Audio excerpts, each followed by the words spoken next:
estamos con el doctor Waldo da Silva Machado, que es abogado, que es columnista de nuestro programa, donde, bueno, es el tiempo de la ley. Buenas tardes, doctor, ¿cómo le va? Buenas tardes, Fabián, ¿todo bien? Ahora andamos por un día caluroso acá por la ciudad de Melo. Andamos por la ciudad de Melo. Bueno, y como siempre decimos para la audiencia, si usted tiene algún problema legal, porque el doctor Waldo da Silva Machado hace asesoramiento legal integral, ya sea penal, laboral, comercial, familiar y civil.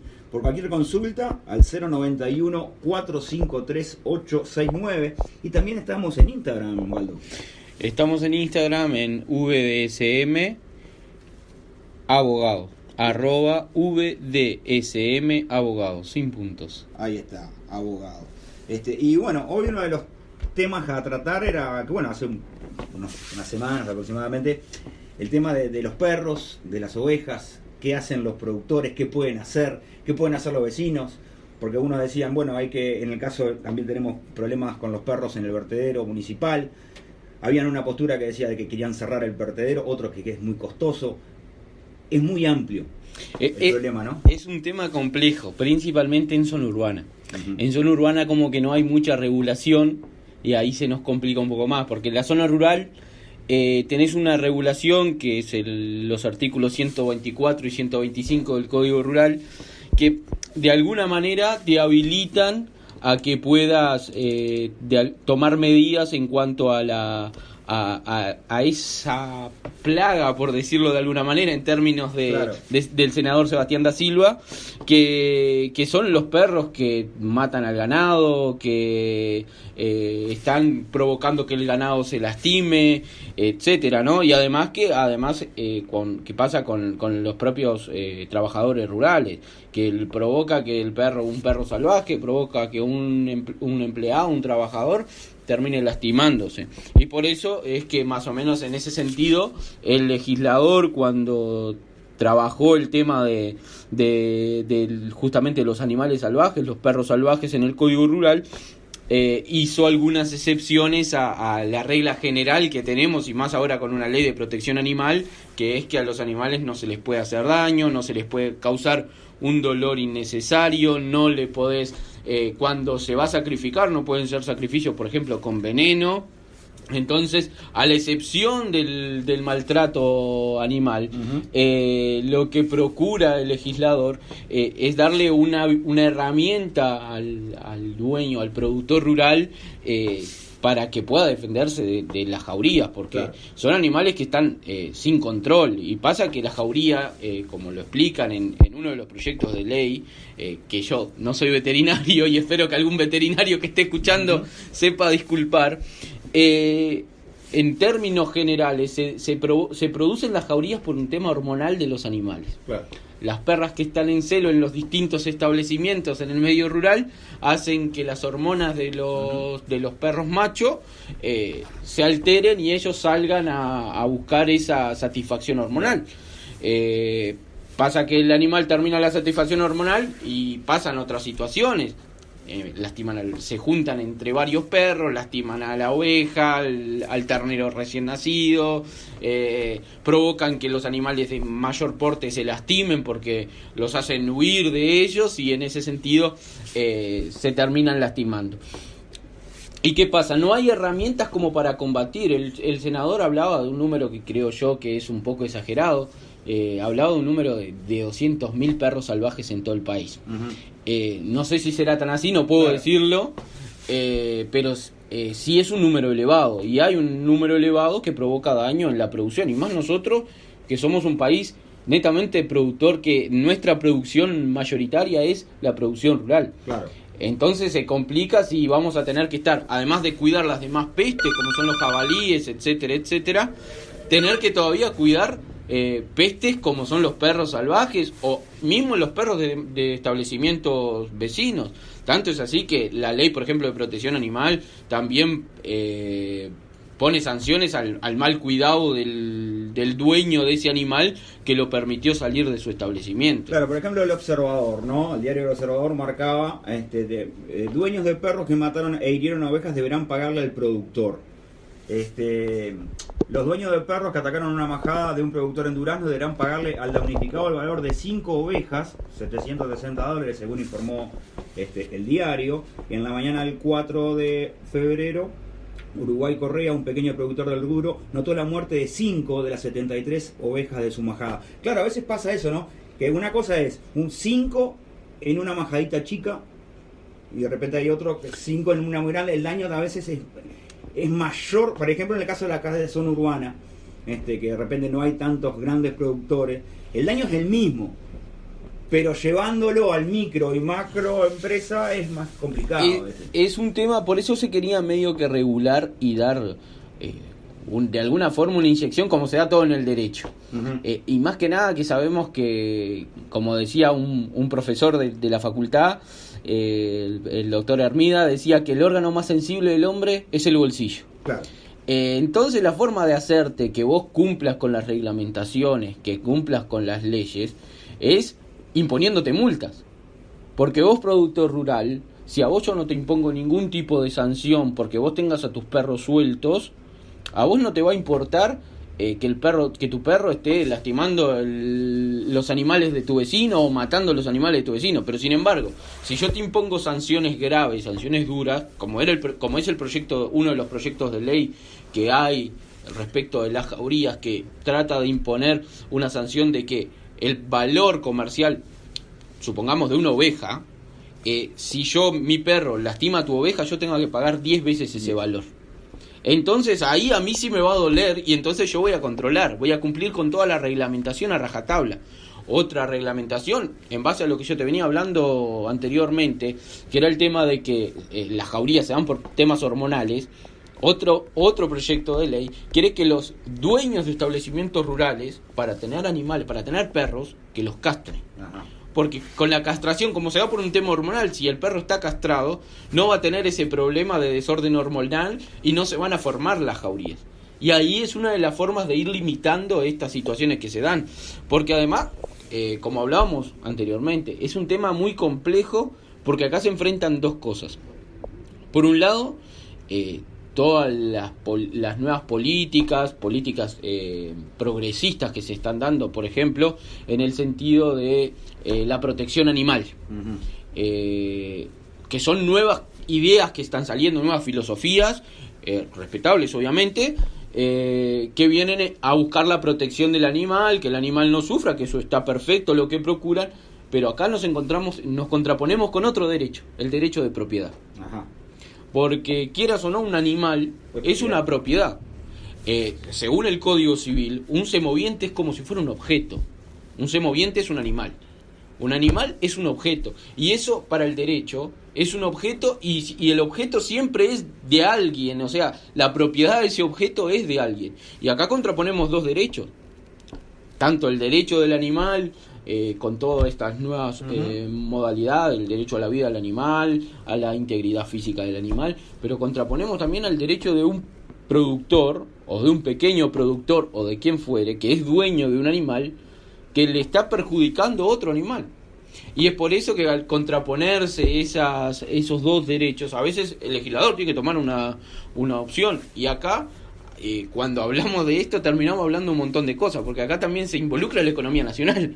Claro. Porque estamos hablando de que, como somos un país productor, si estas jaurías empiezan a seguir y aumentando, si este número de 200.000 que habla el senador Da Silva termina transformándose, por decirte en algo, en 1 millón en poco tiempo, vamos a tener un problema grave con una peste como son los jabalíes, con el tema del arroz, de la soja, del resto, que hoy es declarado plaga nacional y lo pueden matar, que es una de las cosas que quieren hacer, declarar las jaurías de perros salvajes como plaga nacional, porque así es una forma de que se pueda liberar la caza, no sea un delito cazar ese tipo de animales, y así puedas bajar la población de esos animales que tanto daño hacen a la economía.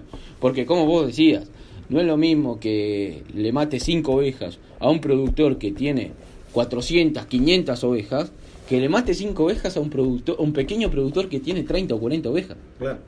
Estamos hablando de que en escala va a sentir mucho más el impacto el pequeño productor, que es aquel al que el Estado trata de proteger más fuertemente, que al grande. Al grande capaz que no le hace un impacto porque es dinero. A nadie le gusta perder dinero. Claro, pero no es el mismo impacto.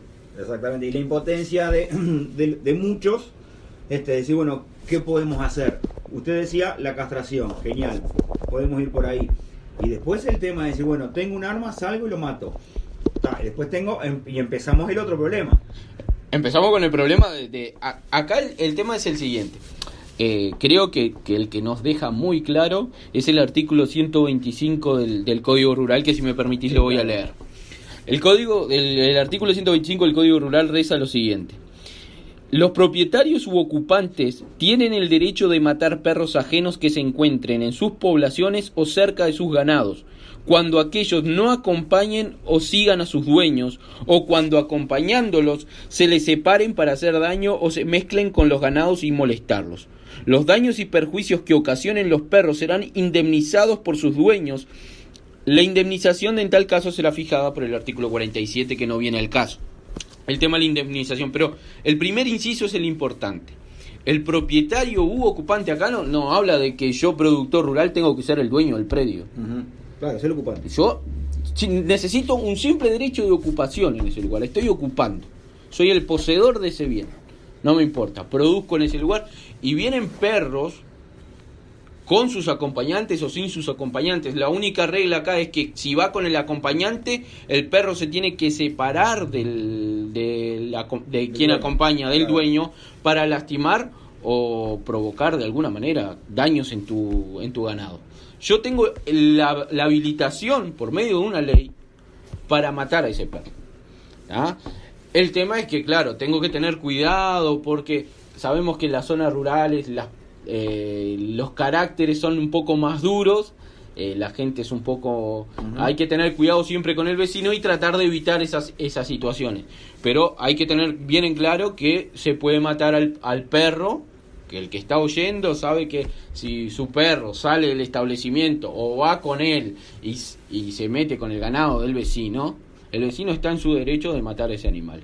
Lo que quería hacer para evitar este tipo de situaciones, el nuevo proyecto de ley, que es una de las cosas interesantes, era reformar este artículo 125 y además de permitir al dueño agregar una parte que el Ministerio del Interior y el Ministerio de Defensa pudieran hacer una limpieza en los animales. El Ministerio del Interior, supongo que le iban a dar esa acreditación a la nueva policía rural. Claro. Le iban a dar esa acreditación para poder empezar a bajar esa superpoblación de perros salvajes que matan al ganado. Entonces esa era la parte interesante, esa era la parte que estaba buena, uh-huh, de que se implementara, porque ahí lo va a ayudar mucho al productor rural.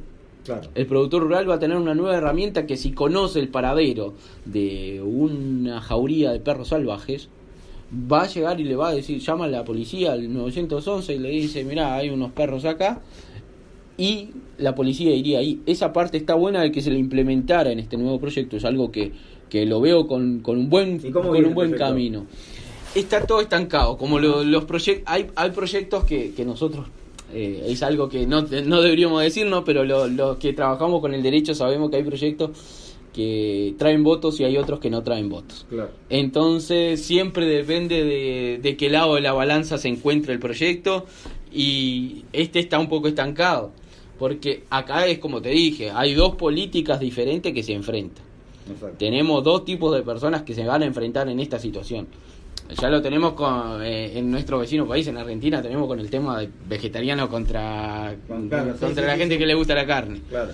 Y acá vamos a tener un problema ya hay problemas con lo que se hace en el Prado, con las criollas y demás, ya hay ese tipo de problema. Imagínate el que se empiece a discutir un proyecto de ley donde se va a permitir la castración de se va a obligar la castración de todos esos animales, y encima de obligar va a darle potestad a la policía y al Ministerio de Defensa para que mate perros.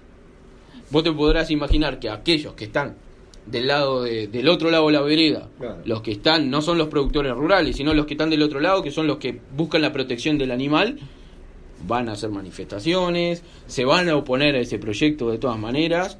Entonces es algo que lo tenés que, como político, acá ya entrando a otro aspecto, a las ciencias sociales, como políticos lo van a ver y lo agarran con pinzas porque no quieren tener ese tipo de problemas. Claro, y el problema sigue existiendo en los productores. Pero con las herramientas que tenemos de momento, se puede ir salvaguardando. Obviamente que el productor rural no va a estar 24 horas con su ganado. Pero si tiene la posibilidad, si ve... Son ataques que se dan a la noche, cuando el hombre sale a recorrer el campo, se encuentra con este desastre. Y una cosa son 2, otra cosa son 10, otra cosa es como le ha pasado a un amigo personal, ¿no? Que ha perdido bastante, y claro, y no sabe a dónde fijarse. Claro, este es el gran tema, porque el tema es que los ataques de la jauría siempre son nocturnos. Muy difícilmente es un ataque diurno. Entonces, tendrías que mantener a tu ganado encerrado en un lugar, rodeado con... Claro, generalmente algunos ponían carne con veneno, pero el tema es que también estás perjudicando a tus propios perros. Porque... Y el tema de este tema, ahí tocaste un punto que creo que es vital.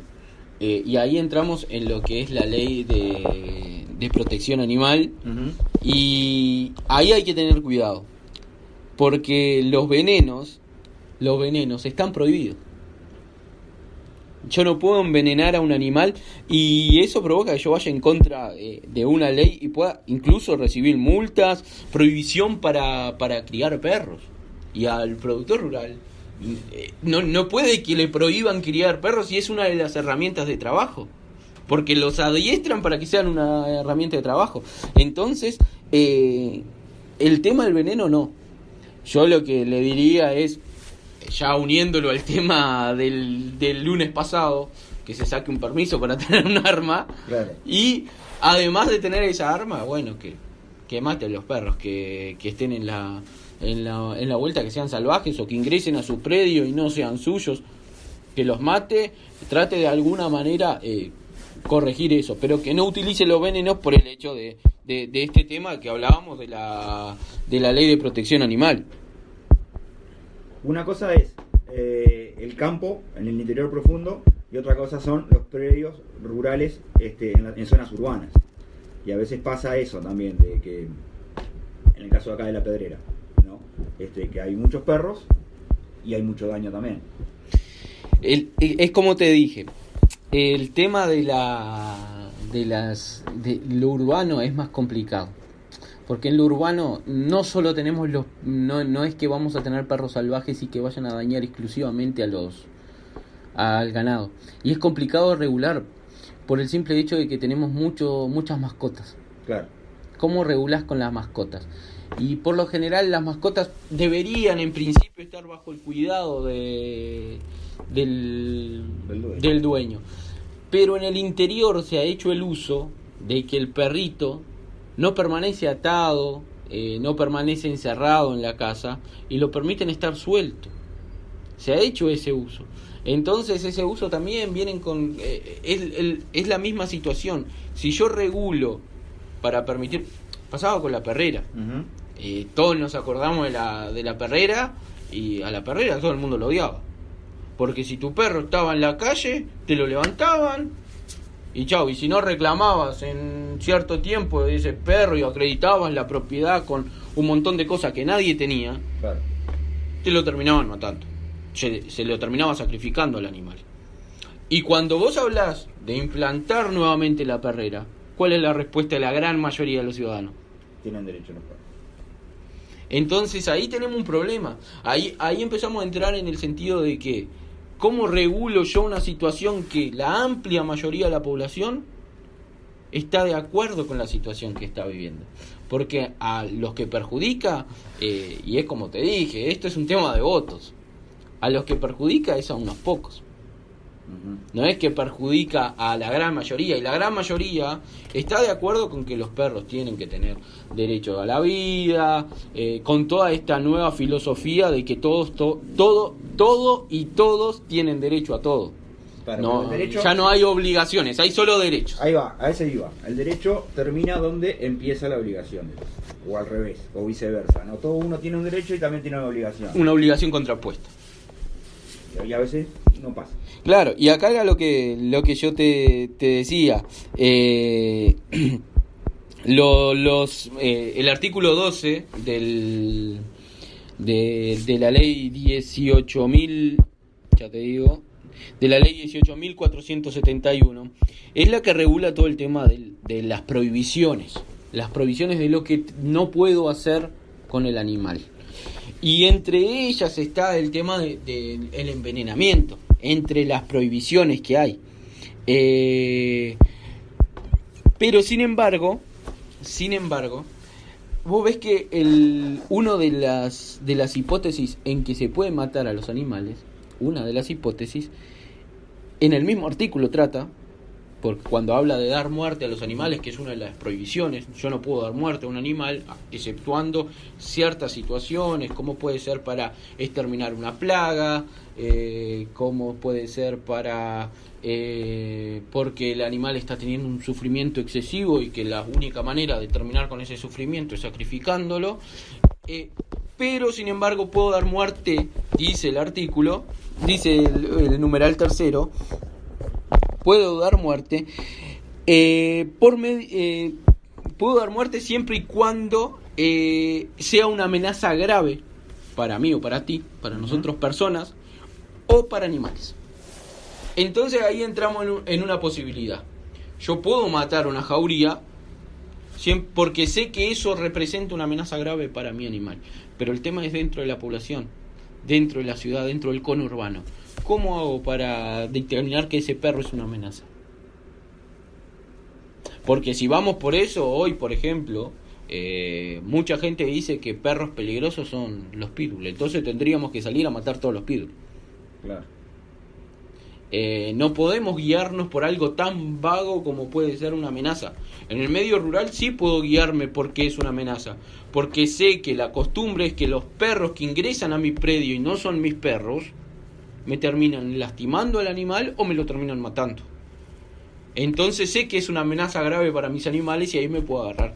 Ese es el problema dentro de la ciudad. Dentro de la ciudad no tengo cómo dictaminar qué es un peligro grave o qué no. Incluso no podemos dictaminar, nos pusimos, todo se habló sobre respecto cuando se implantó el tema de la apariencia delictiva entre los humanos. Inclusive entre nosotros no sabemos lo que es una apariencia delictiva. Imagínate si vamos a saber lo que es un animal peligroso. No podemos decir que un perro es peligroso o no. Entonces ese es el gran problema que se nos establece en la ciudad. Dentro de la ciudad es muy difícil reglamentar el tema de los perros. Creo que lo único que puede dar una solución de alguna manera es con este decreto de reglamentar para que los perros tengan su identificación y bueno, y volver a implantar la perrera. Que el perro que está suelto se lo lleve, se le deje una notificación a quien puede ser el presunto dueño de ese animal, se le deje la notificación en la casa o de alguna manera, y bueno, tenés tantos días, 90 días, 30 días, 60 días, lo que fuere pertinente para retirarlo, y si no se va a proceder al sacrificio del animal.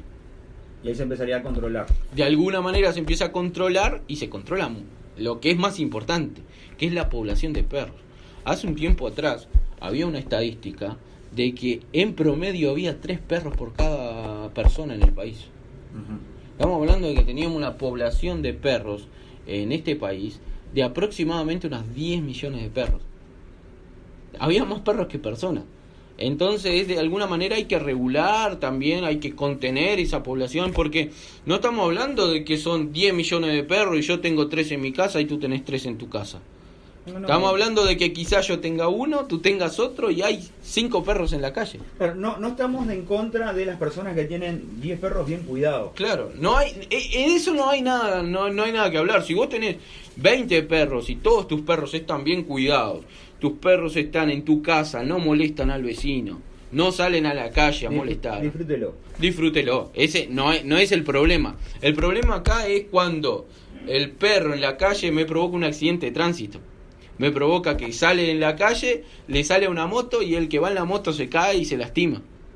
Ese es el gran problema. El problema es cuando en la calle hay perros y hay niños jugando. Porque el perro callejero, así como es un peligro que pueda causar pueda morder, algún hecho de violencia, Eso es también que va a hacer que contraigan enfermedades las personas. Qué tema, ¿no? Doctor, le agradezco, y bueno, los estaremos escuchando, o si anda por acá por la ciudad, el lunes que viene, como siempre, en esta columna que le hemos denominado Tiempo de la Ley. Bueno, Fabián, nos despedimos de toda la audiencia y bueno, estaremos por acá el día lunes con algún otro tema que llame la atención acá por la ciudad. Exactamente, así que recordamos a ustedes, el doctor Osvaldo da Silva Machado, abogado, asesoramiento legal integral, penal, laboral, comercial, familiar y civil. Si usted tiene alguna duda, contáctese con el doctor 091-453-869. Repito, 091-453-869 desde Cerro Largo, desde Bichadero, para todo el país, como siempre. Gracias por estar. Gracias, Fabián.